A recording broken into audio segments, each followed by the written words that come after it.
Hey, welcome inside the Fox Weather ROWI podcast. We're looking at the risk of weather impact for the Week 1 Thursday night matchup with the Eagles taking on the Cowboys. And yes, we do have some rain for the game. We are diving into the nitty-gritty, how this is going to overall impact specific players, maybe even the game plan, and if you're playing fantasy or you're betting on it, you're going to want to lock in. Let's dive into this risk of weather impact. Remember, we're going to be talking about rain, wind, and also the temperature. This is going to be a frontal boundary that moves in. Now, you're looking at the overall average. This is a medium risk of weather impact. It's a 3.9, but notice the biggest impact is expected for the rain. The precipitation impact is the great equalizer. It impacts every single position that's on the field. But we also look at the wind, especially with frontal boundaries that are coming in. That could be accentuated for a time period. That could impact quarterbacks, also kickers and punters. And then the temperature impact, relatively minimal because we are in the fall. Of course, this is going to be at Lincoln Financial Field in Philadelphia. It's going to be an 8:20 p.m. kickoff, and we're going to dive into exactly what we're expecting throughout the game. By the way, this is an average when we look at the risk of weather impact of multiple models. And so that's important to know because as of right now, we are looking at right at 10 p.m. So almost that 9 to 10 p.m. window is the most active point. That's when the actual front moves in. That's when you expect the rain to surge and also the wind to start to pick up. That's right at the start of the second half. But as I had said, this is an average of a bunch of models. I want to show you what the Fox model is picking up on right now and why we could see even some changes to this as we get closer to the actual game. So notice ahead of kickoff, all those white barbs, they're coming out of the south and southeast. That's the surface winds, but the winds at 10,000 feet that are ushering in this storm is coming out of the west, northwest, and it's blitzing through. When is kickoff? It's at 8:20. Here's the 8 p.m. timestamp. And look at where Financial Field is. And just to the west is that potent line. Remember, the colors on the screen tell you everything. If it's orange and it's red, that's where you're looking at the rain rate throttling up. That's where it's going to be that type of rain where it's really difficult to grip the ball. That's where the running backs are really struggling to get their footing, and receivers, they're hoping to see the ball and they're hoping that it stays in their hand. Here's what I want to talk about though. Remember on the risk of weather impact, multiple models, they're saying a 1 hour window. That's if the front keeps moving towards the west, northwest. Notice what the Fox model is picking up on, almost what we call a training effect, where there's actually some lingering showers. Again, look at the colors.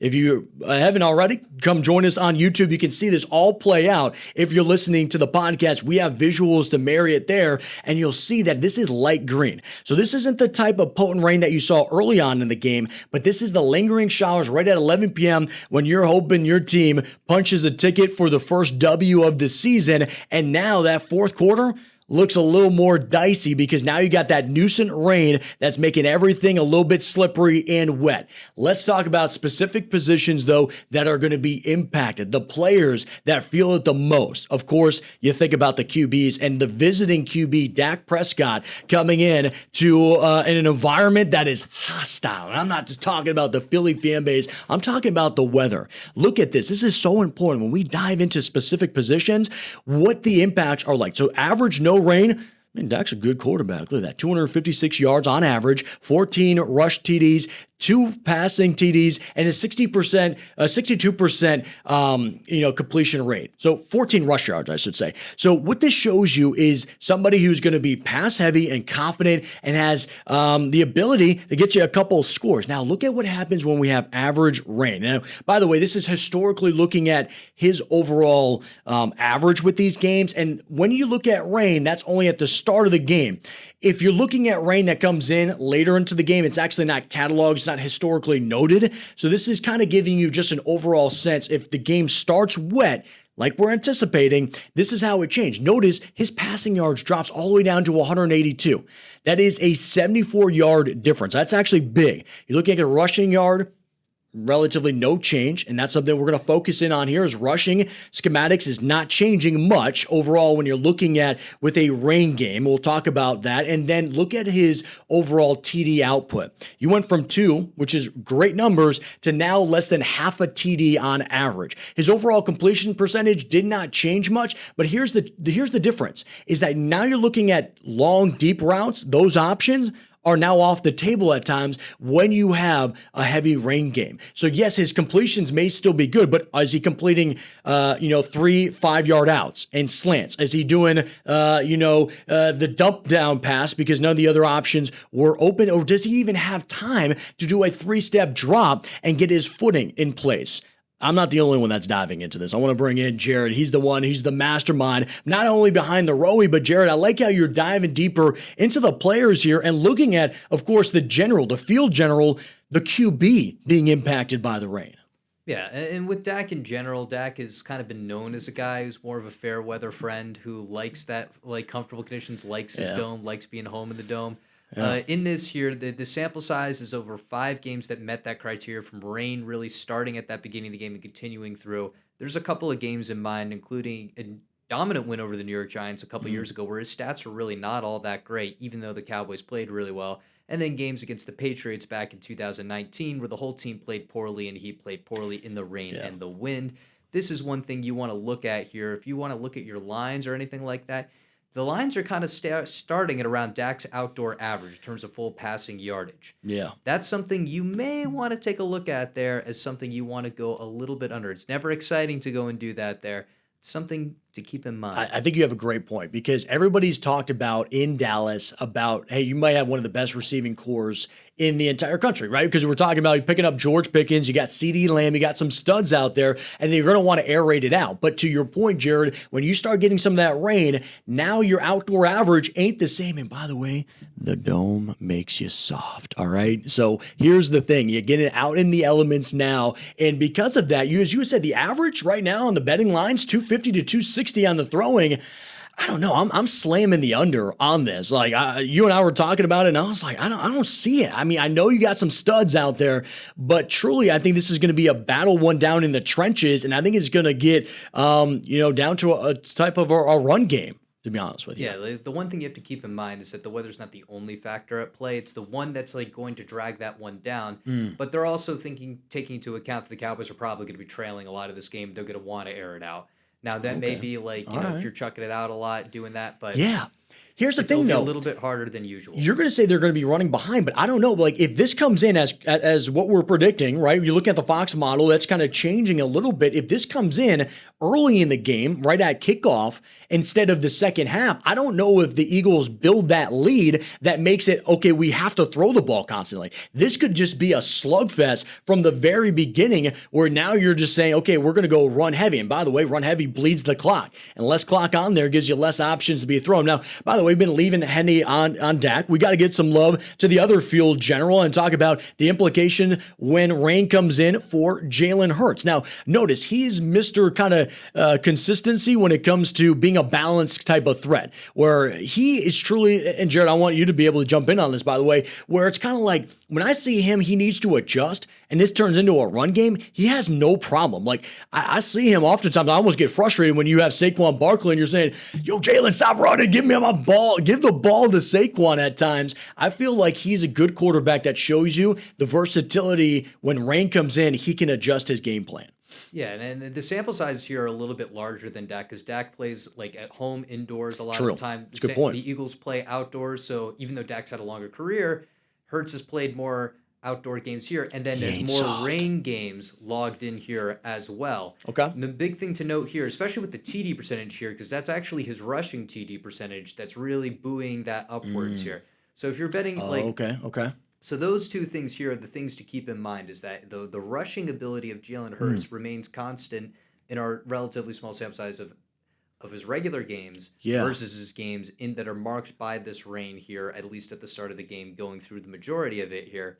Those are the things to keep in mind. So you can go a little bit lesser on his passing total, but the Eagles have a great offensive line, a great running back, and his rushing ability stays there even with the rain. Yeah, I think as a fantasy owner of Jalen Hurts, you're fine. Like, you're not shaken because, again, he will pick up the yards on running, and maybe he'll pick up the TDs. As you had mentioned, Jared kind of buoying this. My concern would be the overall passing attack. And you had even said it, Jared, you're like, I don't know if this is a typo. Like, dropping nearly 80 yards once the rain starts coming in. I mean, that's a lot. And you're looking at the betting lines right now. I mean, the betting betting lines are at 210 to 220 on average for Jalen Hurts. And so for me, I know it's not the sexy pick or the thing, but I'm smashing the under on the passing yards with this, because when you're looking at even on his average with no rain, he struggles to get to that 210, 220 threshold. And now the average with the rain dramatically dropping, and look at his percentage, his completion is starting to drop a little bit more noticeably.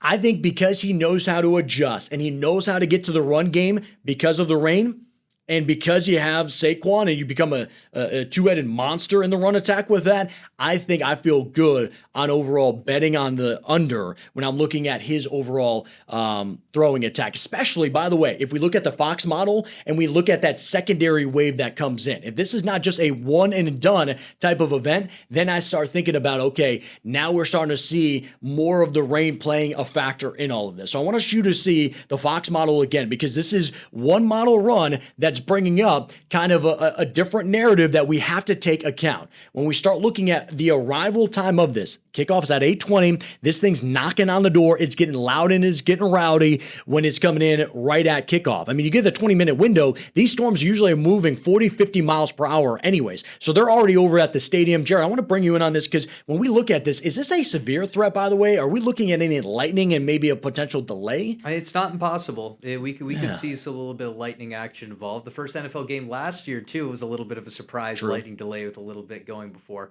Okay. We could see that there, but even after that goes by, that's something where you could see the lingering effects of the rain as you see the later depictions of that here. And a lot of times these models will struggle to depict the rain. It'll usually dissipate that rain after the thunderstorm a little bit faster than it happens in reality. Yeah. And that's something we could see here. So we think about the ROWI, what the ROWI is showing us. That's the what the impact would be for that forecast. So as we're evaluating this forecast, we say, hey, this part of the forecast could change because, hey, the model's not resolving that quite as proper. The ROWI changes based on that too. Yeah. So don't forget, the ROWI is tied to these numbers here. We are breaking down the weather to go and say, hey, this is a possible projected ROWI, and this is how the ROWI could change if this part of the weather changes. And really, it's about the timing, the intensity of that front as it moves through. And it's not even just the rain aspect. When we talk about a frontal boundary, that can kick up the wind significantly at times, and it may only be for a brief period. The rain will have a lingering impact because everything's waterlogged and it's wet and slippery, and it makes it difficult even for running backs. By the way, even as good as Saquon Barkley is, right? You talking about the footing becomes potentially a problem, especially when you're talking about a cumulative event like this where it comes in the first half and then maybe a secondary wave that comes in the second half. If this verifies, I think there's an opportunity not only for you on fantasy, but also if you're doing betting as well. Something that we love the fact that you're jumping in on and watching with us here with the Risk of Weather Impact. We are bringing these special episodes whenever we see kind of these updates that come in with the forecast. Do you think we missed something? Do you think that I'm completely wrong? Do you want to see more of Jared? The only way that we can hear from you is if you come reach out to us. So spam the comments below. If you're not on YouTube, come check us out on YouTube, because you get all the visuals. You get to see the ROWI in real time. You get to see not only the future cast of what our Fox model is predicting, but then the players, how they're going to be impacted, all of their percentages. It's on YouTube as well. And then you can reach out to me. I'm at Weather Bender. We'd love to hear from you. I hope we have a great week 1 of NFL football. Until next time, have a good one.